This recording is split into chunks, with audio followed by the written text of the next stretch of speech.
Shalom, kembali kita bertemu pada saat ini untuk belajar firman Tuhan melalui pelajaran Kosabat. Saya yakin kita semua dalam keadaan baik dan sehat, karena kita tetap dikasih oleh Tuhan. Dan tentunya kita juga sudah menggunakan waktu-waktunya indah yang Tuhan telah percayakan bagi kita untuk kita nikmati dalam hal istirahat. 1 triwulan kita belajar tentang istirahat di dalam Kristus. Nah, saat ini kita akan bicara satu pelajaran yang menarik. Pelajaran yang paling terakhir.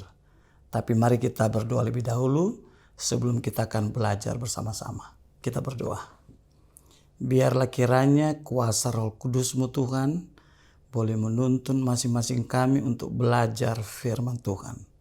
Apapun yang kami pelajari, biarlah kiranya berkenan di hati Tuhan, dan dengan tuntunan kuasa Roh Kudus-Mu, kami boleh memahami dan kami boleh praktekkan di dalam kehidupan kami dari hari ke hari, dan kami tetap berserah kepada-Mu Tuhan. Terima kasih Tuhan, dalam nama Yesus kami berdoa. Amin. Kembali saya sampaikan shalom, salam sehat dan selalu sehat. Tadi saya sudah katakan bahwa pelajaran kita sepanjang triwulan ketiga tahun 2021 ini berbicara tentang istirahat di dalam Kristus. Dari pekan ke pekan kita sudah pelajari, kita sudah diskusikan, dan saya yakin apa yang dirindukan oleh penulis Kosabat ini kita boleh praktekkan setelah kita selesai belajar sepanjang 1 triwulan. Mengapa perlu istirahat? Kalau kita naik mobil, bus, kota atau apapun namanya, ada tempat peristirahatan. Stop. Artinya berhenti.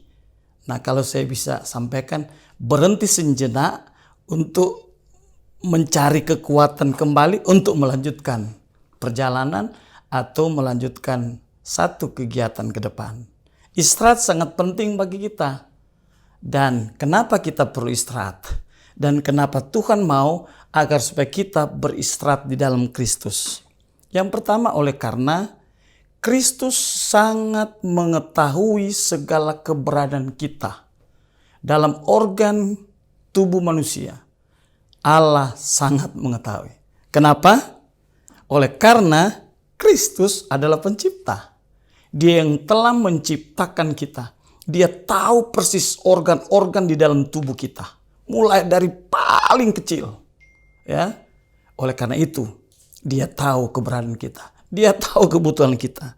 Yang kedua, Kristus atau Tuhan kita, dia maha tahu. Dia tahu apa yang kita pikirkan. Dia tahu apa yang kita butuhkan. Dan salah satu yang dia ingin kita praktekkan dalam kehidupan kita untuk kita fit dan sehat adalah istirahat. Kristus sangat mengetahui kebutuhan kita. Untuk kita tetap fit, seperti saya katakan tadi, tetap kuat, kalau kita juga sebagai pelari, ya perlu berhenti sebentar lah. Istirahat. Ada istilah orang Medan ya, ngasoh. Berhenti sebentar, supaya bisa apa? Menambah energi kembali, lalu dia lanjutkan lari, dan dia mendapat kekuatan. Dan dia bisa apa? Bisa menang, kalau itu dalam pertandingan. Jadi untuk mendapatkan kondisi yang fit, kondisi yang kuat dan sehat, baik secara mental, fisik dan spiritual, perlu istirahat. Dan Tuhan berikan itu kepada kita untuk kita nikmati. Lalu kemudian yang kedua, Kristus berikan ketenangan di dalam istirahat, ya. Kebebasan dari segala pikiran. Saya mau coba bayangkan, ya, saya boleh berimajinasi lah. Kalau istirahat itu tidur, ya kita tidak pikirkan apa-apa. Mungkin sekali-sekali kita mimpi, tapi kita tidak tahu apa yang terjadi. Jadi enak melepaskan semua jerih lelah kita. Melepaskan semua pikiran kita, lalu kita tidurnya damai, tenang. Lalu kita bangun. Lalu saat kita bangun apa? Kita mendapatkan kesehatan. Artinya ketika Allah memberikan kita kenikmatan, kesempatan untuk beristirahat di dalam ketenangan. Artinya kita dibebaskan dari segala aspek kehidupan kita. Termasuk terbebas dari dosa. Ini pelajaran-pelajaran waktu lalu. Terbebas dari pikiran, terbebas dari beban, terbebas dari kekhawatiran dan kegelisahan. Makanya ada pelajaran yang pertama, yang kedua itu apa? Sesuatu apa? Kegelisahan. Lalu kemudian ya dalam pelajaran 1 triwulan ini, Kristus memberikan 1 hari istirahat. Ya, ini fokusnya. 1 hari istirahat yang diberikan kepada kita. Bahkan pekan lalu atau 2 pekan lalu kita bicara bahwa di dalam Ibrani pasal 4 ada 1 hari yang Tuhan telah siapkan untuk kita beristirahat. Yaitu apa? Hari Sabat. Kita bisa menikmati hari Sabat itu bersama Tuhan, bersekutu dengan Tuhan, menikmati berkat Tuhan, beristirahat bersama teman-teman, bersama sahabat, umat-umat Tuhan.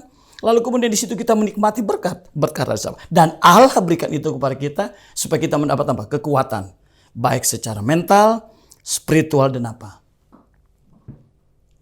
Fisik. Nah, pada pekan terakhir ini kita bicara mengenai istirahat yang terakhir. Saya senang ini. Ya. Karena ayatnya aja 1 Korintus 2:9. Oh, luar biasa ini. Jadi Allah menyiapkan 1 tempat untuk kita beristirahat. Dan itu kekal selama-lamanya. Tempat di mana kita tidak pernah berpikir, kita tidak pernah berangan-angan. Tempat yang paling indah. Di sana kita akan beristirahat, damai, sukacita. Dan tempat itu disiapkan oleh Tuhan sendiri. Karena Dia sangat mengetahui kebutuhan kita. Dan itu tempat yang nyaman, tempat yang indah, tempat yang tenang. Itu dalam 1 Korintus 2:9 sebagai ayat inti. Dan jangan lupa, saya ingin coba aplikasikan secara praktis bagi kita. 1, kita harus yakin apa yang disampaikan oleh Tuhan itu pasti terjadi. Karena janji Tuhan yang pertama. Gak perlu khawatir kita walaupun dalam kondisi seperti ini ya. Ya, kita bersyukur saat ini. Mudah-mudahan kita berdoa terus agar supaya pandemi ini selesai. Tapi jangan jadikan pandemi ini menjadi alasan kita untuk apa? Jauh daripada Tuhan. Jangan jadikan pandemi atau masalah dalam kehidupan kita untuk kita tidak beristirahat di dalam Tuhan. Jangan jadikan persoalan dalam kehidupan kita untuk melupakan janji Tuhan. Pertama, janji Tuhan. Ya, di dalam Matius pasal 28. Tuhan akan menyertai kita dalam perjalanan kita. Dia akan bersama kita untuk selama-lamanya. Lalu kemudian, Dia juga sudah berjanji akan menyiapkan 1 tempat setelah Dia membersihkan alam jagat raya ini yang penuh dengan apa? Anasir dosa. Dalam Wahyu 21, ini dalam pelajaran Kosabat kita. Wahyu 21 ayat 1 sampai 2.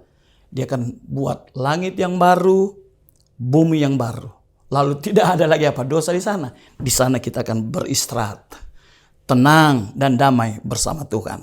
Lalu tugas kita, ini pelajaran yang terakhir. Tugas kita, setelah kita tahu bahwa janji Tuhan, Dia adalah pencipta, Dia janji menyertai kita, Dia akan menuntun kita, Dia menyiapkan tempat bagi kita, bahkan tempat yang paling indah yang tidak kita bisa pikirkan, di luar jangkauan kita, sangat indah.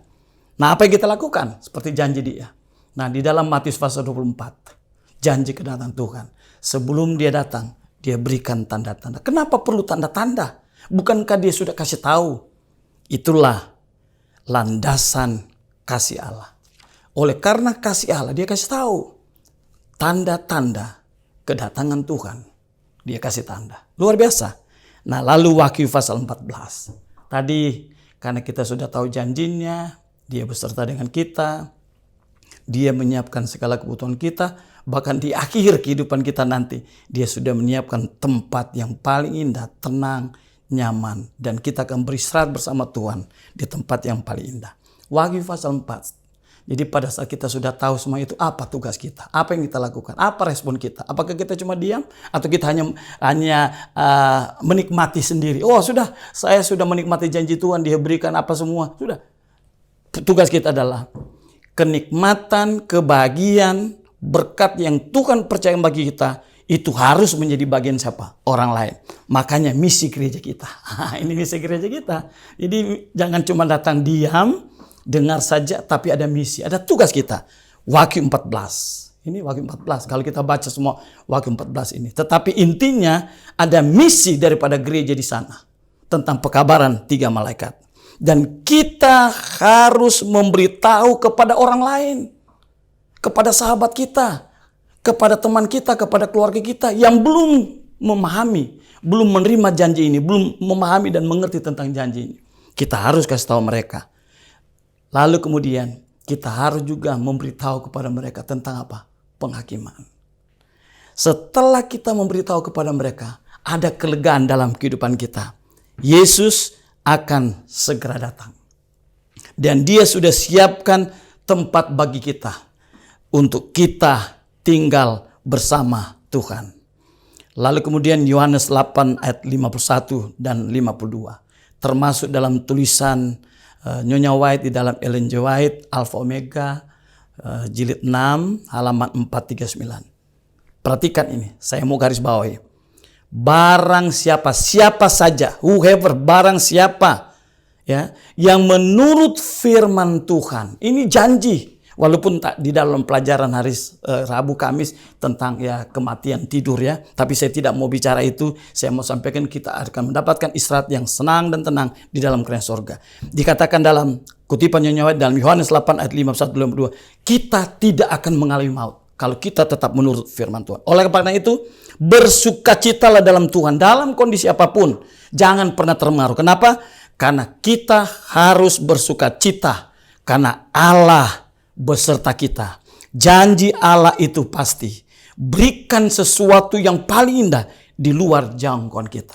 Terakhir, kita punya saksi mata. Siapa? Yohanes. Dia sendiri yang melihat janji Allah itu. Dia melihat di Pulau Patmos. Dan Yohanes menjadi saksi hidup, menjadi saksi mata tentang janji firman Tuhan. Ketika dia mendapatkan janji itu, ketika Yohanes mendapatkan penglihatan itu, ada motivasi, ada semangat dari diri Yohanes. Kalau sekiranya juga kita melihat janji Allah itu pasti, saksi mata Yohanes, maka ada semangat dalam diri kita, ada apa? Antusias dalam diri kita untuk tetap berpegang kepada firman Tuhan. Semoga istirahat yang terakhir yang Tuhan telah siapkan bagi umat manusia menjadi bagian saya dan saudara. Kiranya Tuhan memberkati kita semua. Mari kita berdoa. Ya Tuhan, terima kasih karena kami boleh belajar firman Tuhan melalui pelajaran sekolah Sabat dengan tema istirahat di dalam Kristus sepanjang 1 triwulan. Dan 1 pekan ini kami belajar tentang bagaimana Tuhan telah menyiapkan melalui janji firman Tuhan. Tuhan telah memberikan tanda-tanda sebelum Tuhan datang. Dan kami mendapatkan motivasi, bukan sekedar motivasi, tapi inspirasi untuk tetap berpegang kepada firman Tuhan. Karena janji Tuhan itu pasti. Dan Yohanes menjadi saksi mata, menyaksikan kebesaran janji Tuhan, yaitu surga semawi, tempat di mana kami akan beristirahat bersama Tuhan untuk selama-lamanya. Kiranya ini menjadi bagian masing-masing kami. Terima kasih Tuhan, karena Tuhan telah mendengar dan menjawab doa kami. Kami persembahkan doa ini hanya di dalam nama Yesus, Tuhan dan Juru Selamat kami. Amin. Kiranya Tuhan berkati kita, dan biasa slogan terakhir, jangan lupa share dan subscribe. Tuhan berkati kita semua.